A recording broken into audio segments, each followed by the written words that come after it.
Hey there, my friends, and welcome to the new moon episode of Tarot for the Soul. This week's episode covers the energies happening from March 13th through the 19th, 2021. If you're new here, this is a weekly energy update, psychic tarot reading, and energy activation for the collective. Welcome here to my channel. I just finished uploading the empowerment practices for the lunar cycle happening in March video, and I'm going to go ahead and link that here. In that video, I'm talking a lot more about what's going on with the significant astrological aspects for the lunar month, starting with the new moon happening March 12th, 13th, depending on where you're at in the world.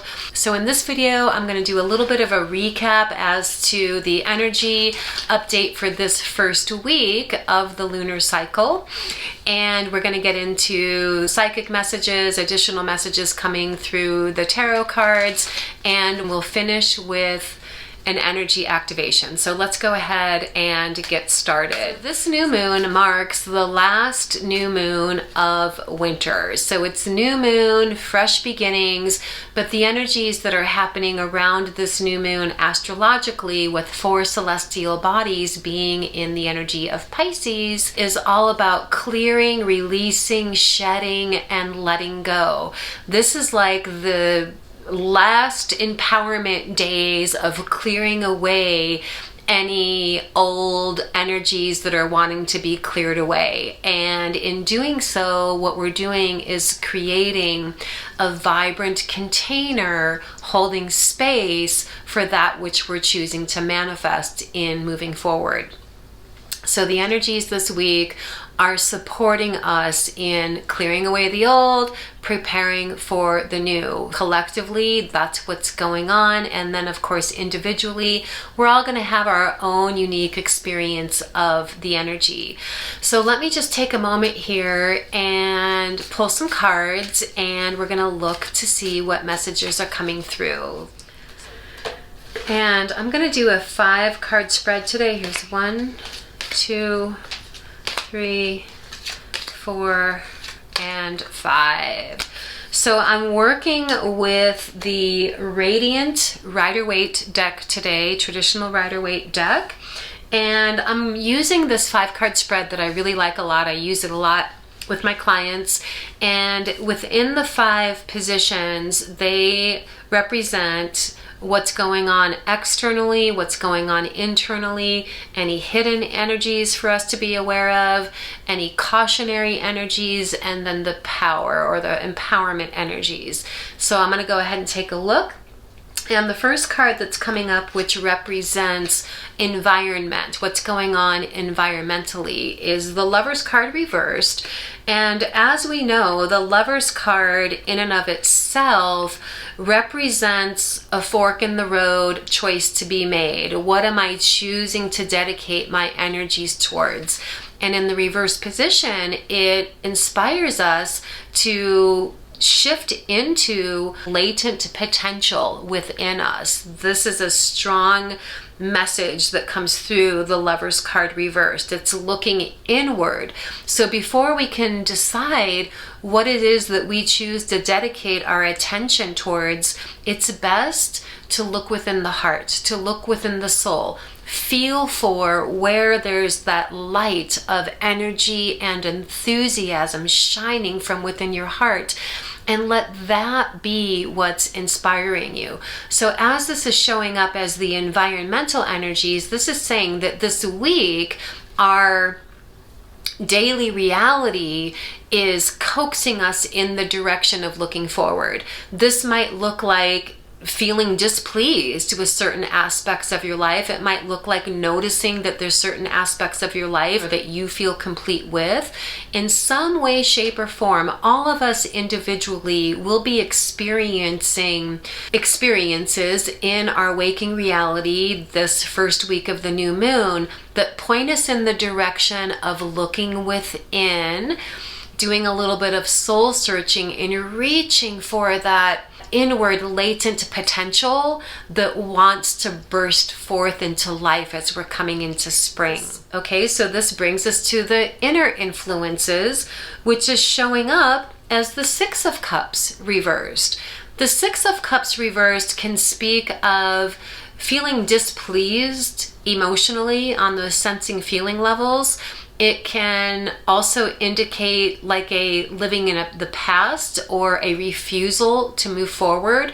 There might be areas in your life individually where you feel a little bit stuck in a rut, and a part of the self-inquiry that the Lover's card reversed is compelling us towards will also have the beneficial effect of enabling us to see where we're stuck in an old pattern of thinking or feeling or believing, or where we're hanging on to energies of displeasure. When we can notice those things, that puts us in a really empowering space to be able to shift it. I talk a lot more about this in the Empowerment Practices for March video that I just uploaded, so you might want to check that out for even deeper insight as to how we can work with the astrology that's happening now in regard to these first messages that are coming up. So the next card that I'm going to look at is showing hidden influences, things that maybe are not on our radar, but of course us looking at it now brings it to the forefront of our awareness. And the card that's coming up is the Three of Pentacles. And the Three of Pentacles speaks of pathways forward through utilizing our creativity. This card typically comes up for people who are highly creative, imaginative, have creative talent, skills, abilities.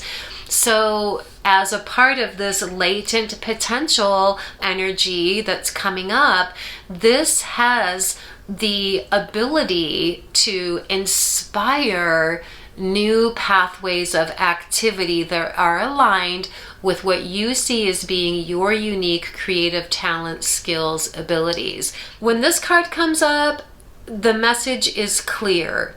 When you shift into your enthusiasm about implementing your creative skills, talents, abilities, you will notice that these things are being valued and you're supported by the universe. So let that be on your radar.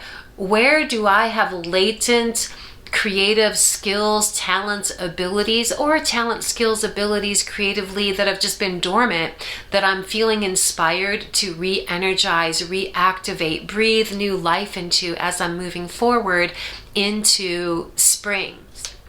It's interesting that the Ace of Wands is what's showing up in the challenge energy, because this is a really encouraging energy that supports us in the direction of flowing forward in alignment with what our biggest ambitions are, what our biggest enthusiasms, what our creative passions are. So as it's showing up in the position that indicates challenges, it might end up looking like this. It may be that you're a person that right now is struggling to get clear on really what your passions are. It might be that you know what your passions are, but you're not sure how to go forward in implementing it into your life. And I want to emphasize that this week is not so much the time of leaping into full-blown action as much as it is a time of gaining clarity and aligning your intentions, your personal commitments to yourself with the clarities of awarenesses that arise within you through taking time for introspection. Remember, we've got like 4 celestial bodies in Pisces. Pisces is the realm of dream time. It's the realm of not only nighttime dreams, but daydreams. It also supports a deepening of our sense of connection with ourselves spiritually, with the universe spiritually. So taking time for meditative contemplation and self-reflection, taking time to plug in, to tune in to your own sense of connection with your spirit, tune in, plug in to the universe, bring yourself into vibrational attunement with divine energies, and that is going to help you to receive the inspiration that maybe some of you have been struggling to gain.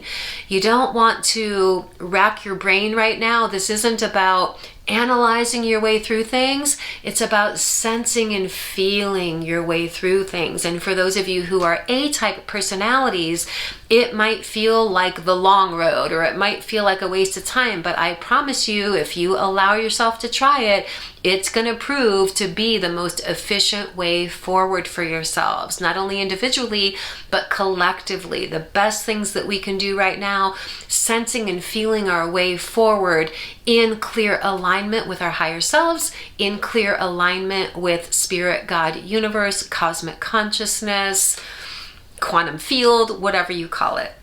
And then the last card we're looking at today is the Power card. And we have this vibrant King of Pentacles showing up for us. So this is vibrant enthusiasm, it's leadership, it's confidence in the multifacetedness of our talents and abilities, it's confidence in our ability to be self-sustaining, to be self-motivated, to be driven. It's confidence in your ability to make positive choices for yourself that's leading yourself forward on a path of growth and abundance, which is what the energy of this lunar cycle is all about. So the power energy lies within claiming your own empowerment, maybe literally doing some work around solar plexus chakra, which can be a lot about decision making, embodying enthusiasm, asserting your will in the direction of your highest and best enthusiasms, and making some concrete, clear decisions and commitments around what your inner personal best enthusiasms are, and allow that to be what's leading you forward. So again, overall, this is a week to assess on a sensing feeling level. What kind of energies have I been embodying? Where have I been embodying energies that perhaps have been a little bit disempowering, or perhaps have gotten me rooted into a little bit of an energetic funk? Clear those energies away and choose to embody, find the energy of light within you, find the energy of enthusiasm within you, which is only going to happen through dropping in to that sensing, feeling aspect of yourself. Trust the way that your soul, that your heart is compelling you forward. Don't let the mind psych you into fear of lack or uncertainty. That's something that's been a little bit prevalent, especially earlier this week. And, really we can say over the past year that energy has been prevalent, but it seems to have been triggered with some of these challenging astrological aspects that we had earlier in the week, sort of like a final little freak out. But that's clearing now, and we can get back on track with a renewed harmony, and that comes through believing in your personal dream. So let's round this up to a collective energy activation. If we can all just find it within us to embody the energy of enthusiasm, motivation, in alignment with choosing to contribute highest and best energies that you have available personally right now to contribute to the collective. Let's all do that in our own unique ways so that we're all holding space for one another to get clearer in what our highest and best dreams are, so that we can move forward in the direction of taking action on those dreams as we're getting closer to the spring equinox next week, which I'm going to talk a lot more about in next week's episode of Tarot for the Soul as well. So, all right, guys, much love to you. Let me know in the comments how it's going, and I will see you in the next video.